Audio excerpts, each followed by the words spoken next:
Edicola Friuli. Oggi, venerdì 19 ottobre, andremo a Pasian di Prato. Prima di partire, naturalmente, io e Tiziano vi guidiamo all'interno alla scoperta delle inchieste pubblicate oggi dal settimanale Il Friuli in edicola, con, come vedete, insomma, dalla scorsa settimana, con questa nuova veste grafica.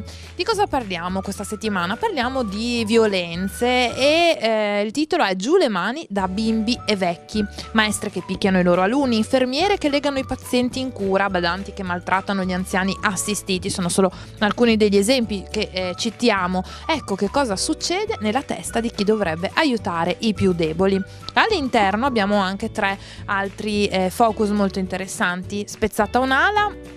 Andiamo nel Friuli orientale, dove decisamente, insomma, contrario ad essere inglobato nel triestino, e a Cormons è stata avviata una raccolta di firme. E poi è friulano il capo scout d'Italia. Ecco qui, insomma, la storia di Fabrizio Coccetti al vertice a Gesci. E al CRO la ricerca medica è precaria. Al CRO di Aviano, l'importante struttura sanitaria regionale, tanti camici bianchi rischiano di rimanere presto senza contratto. Allora andiamo a vedere all'interno del settimanale. Vi dicevo, si parla di violenze, in questo caso sempre più schiaffi al posto di carezze. Ecco qui i casi registrati negli ospizi, nelle scuole. Qui abbiamo anche delle immagini tratte dai filmati che sono stati diffusi dalle forze dell'ordine e sono filmati registrati qui proprio nella nostra regione, tra scatti di ira e situazioni fuori controllo. Ma ci siamo chiesti di chi è colpa se effettivamente accadono questi episodi di violenze nelle scuole, negli ospizi e insomma un po' ovunque. Se il dipendente scoppia, la colpa è del capo. Il problema è di gruppo, scrive Valentina Viviani. Si tende a considerare la sindrome del burnout come un disagio individuale, invece riguarda tutto lo staff di lavoro e può essere anche molto contagiosa. L'unico antidoto è promuovere la motivazione, la collaborazione e il dialogo tra lavoratori e lasciare spazio anche ai momenti di relax. Ecco qui quali sono anche i campanelli d'allarme che tutti possiamo cogliere: esaurimento, malessere, fallimento, cinismo ed inefficienza. E poi impariamo da Nereo Rocco. Che cosa? Beh, insomma, non vi anticipo nulla, andate a leggerlo. Proseguiamo oltre. Firme contro lo scippo triestino. Qui ci siamo spostati a Cormons, dove una petizione che ha già superato le 250 firme e una mozione in consiglio comunale si oppongono a qualsiasi progetto di unificazione con Trieste, e i sindaci della zona sono però divisi. E poi andiamo a sfogliare anche le altre pagine del settimanale. Vi dicevo, c'è una bella storia ed è quella del friulano che è poi il nuovo capo scout a Gesci d'Italia. Si chiama Fabrizio Coccetti, è un accademico, guida 185.000 esploratori del nostro paese, 5.000 provengono dalla nostra regione, e dividendo il suo impegno quindi tra famiglia e lavoro. Eccolo qui nella foto, e poi tante altre immagini di vita da scout. Sono 5.000 gli scout, solo quelli a Gesci della nostra regione, e tra le pillole di cui abbiamo parlato appunto con Coccetti, come insegna Baden-Powell, maschi e femmine sono uguali e si dividono anche i ruoli ai vertici. Insomma, una comunità che non fa distinzioni di genere. Le esperienze relazionali sono più importanti delle competenze tecniche acquisite. E qui l'intervista. Angelo Floramo, uno dei nostri collaboratori, presenta il suo nuovo romanzo, un romanzo nel nome del padre, un ritratto di famiglia. L'intellettuale friulano parte dalla vicenda personale di suo papà Luciano e racconta l'evoluzione del Novecento in Friuli. Dal Carso sloveno nel 1945 arrivò a Esule a San Daniele, dove trovò sistemazione nel locale manicomio. Insomma, il titolo si chiama La veglia di Liuba ed è un romanzo tutto da leggere e da scoprire. E poi vi porto anche alla scoperta di un'altra delle pagine del nostro settimanale. In questo caso è il reportage fotografico, in questo caso è uno dei miei viaggi e vi porto a Sarajevo, ma insomma è ovviamente una pagina come tante che trovate all'interno del nostro settimanale. E poi spettacoli. Allora, che cosa scrive Andrea Ioime? La musica non si ascolta, e come no? No, perché si degusta.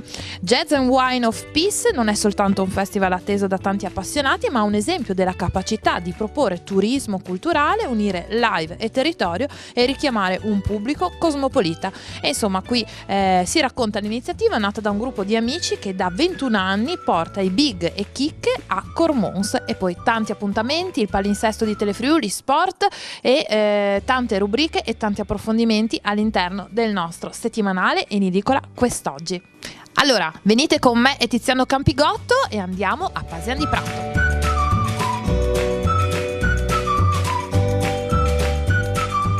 Eccoci qui, siamo a Pasian di Prato in piazza, accanto a me Loris Gagliussi che gestisce questa edicola in una zona centrale del paese. Sì, sono qui presente sulla piazza dalla nascita e prima avevo un bar con mia madre, poi abbiamo fatto questa scelta di avere questo negozio e speriamo che qualche figlio venga qua perché io dovrei essere in uscita. Ah, quindi la pensione, l'età della pensione si avvicina? E se funziona il discorso dei 100 ci sono. Senta, lei diceva che ha maturato insomma un'esperienza nel bar anche di famiglia e poi appunto qui in edicola, sempre quindi un rapporto col pubblico sempre diretto e costante. Diciamo che sul settimanale questa settimana affrontiamo dei temi un po' più particolari, perché si parla di scatti d'ira nelle scuole, maltrattamenti a danni di anziani eccetera, però di fondo c'è proprio il rapporto con le persone. Quanto è importante, quanta pazienza bisogna avere e quanto bisogna impegnarsi per far funzionare le cose. Sì, la gente negli anni è cambiata perché è più stressata, forse il fatto sempre di corsa, un lavoro come questo, entrata e uscita subito col giornale. Comunque si cerca sempre di instaurare un rapporto, un dialogo, le battute, qualche commento sui titoli del giornale, ma io mi trovo abbastanza bene, una vita che la faccio col pubblico e non mi pesa. Ma guardate chi abbiamo incontrato oggi a Edicola Friuli. Sorpresa! Maman, con noi Daria Miani, che è insomma l'interprete, la protagonista di questa trasmissione dedicata ai più piccoli in marilenghe, perché si tabai Furlan. Sicuramente, dai 12 di ottobre è tornata a scominciare Maman. Faccio una precisazione che la terza edizione non è iniziata adesso da dopo le vacanze, c'è stata una piccola pausa, è iniziata la seconda a gennaio, finirà a dicembre, la terza inizierà a gennaio del prossimo anno fino a dicembre del prossimo anno. Quindi insomma abbiamo in serbo tante sorprese. Maman, oltre che una trasmissione molto seguita dai più piccoli e dai bambini su Telefriuli, è anche una rubrica perché all'interno del settimanale del Friuli c'è spazio anche per Daria, il mitico gatto Vidi di cui io sono fan perché sono una gattofila incallita, e ci sono dei giochi, delle rubrichette.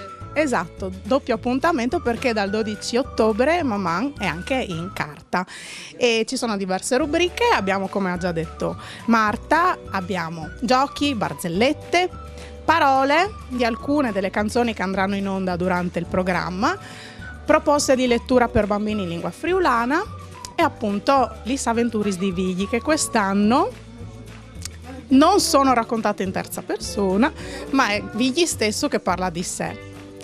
A settimane alterne però ci sono delle sorprese perché si inserisce una nuova gatta. E non posso ancora anticipare nulla perché è uscita allora li dobbiamo mandare in edicola per scoprire questi nuovi risvolti magari sentimentali, chi lo sa, di Vigli. Senti, ma io non so se i bambini lo sanno, possiamo dirlo, tu sei anche una maestra, anzi soprattutto una bravissima maestra, quindi insomma tocchi con mano, insomma vivi con i bambini quotidianamente. E nel numero in edicola oggi si parla anche degli episodi, di alcuni insomma spiacevoli che sono avvenuti non solo nelle scuole ma anche nelle case di riposo eccetera, di maltrattamento. Quanto un ambiente armonioso fa la differenza? Assolutamente fa la differenza. È evidente che è necessario far stare i bambini a proprio agio per far stare tranquilli i genitori a casa. e per divertirsi insieme, per lasciare un segno positivo, perché poi sono dei segni che si lasciano nel corso del tempo, crescendo soprattutto. Sorpresa delle sorprese, questa è un'edicola frequentata da VIP, non c'è altro da dire, perché accanto a noi abbiamo anche Enzo Driussi. Buongiorno. Buongiorno, sono contento perché ho scoperto di essere una cosa Vips. VIP? Sono un Vips. E in furlanzo lo tradusino. È una persona, una vorrona importante. Ah, ecco, un lavorone importante. Cassinti ci delizia con una delle sue pillole così di umorismo, saggezza? Oddio, ma sono in farmacia o in edicole? C'è sentino respirulis? Dio, ci sono delle cose che si dicono e certe che non si potrebbero dire. Ma io us dis une, poi censuratela voi. Le hai scritte sul muro di un'osteria. Le clamin mone, ma è tan furbe? Si poteva dire? No, Ma? non si poteva. E una più casta? Io le spreieri, come non mi svisi tutti queste memorie. Lei è di Pasian di Prato, ha lavorato per tanti anni a Basaldella Sant'Osvaldo, nell'ex ospedale psichiatrico, e ogni anno è promotore di un'iniziativa che si sdoppia a luglio e a ottobre, dedicata agli ex infermieri. Sì, è la festa di San Camillo dell'Ellis, patrono degli infermieri, che la scadenza è il 14 luglio. Ma per continuare di non aspettare un anno per il prossimo ritrovarsi, facciamo questa festa come chiusura anno sociale, dove ritorniamo alla Madonna Missionaria, assistiamo alla messa alle 9:30, poi andiamo a bere il caffè, così e ci salutiamo per ritrovarci il prossimo anno. Lei abita a Pasian di Prato, però ha avuto un'attività commerciale in pieno centro città a Udine. Via Pasquale, sì.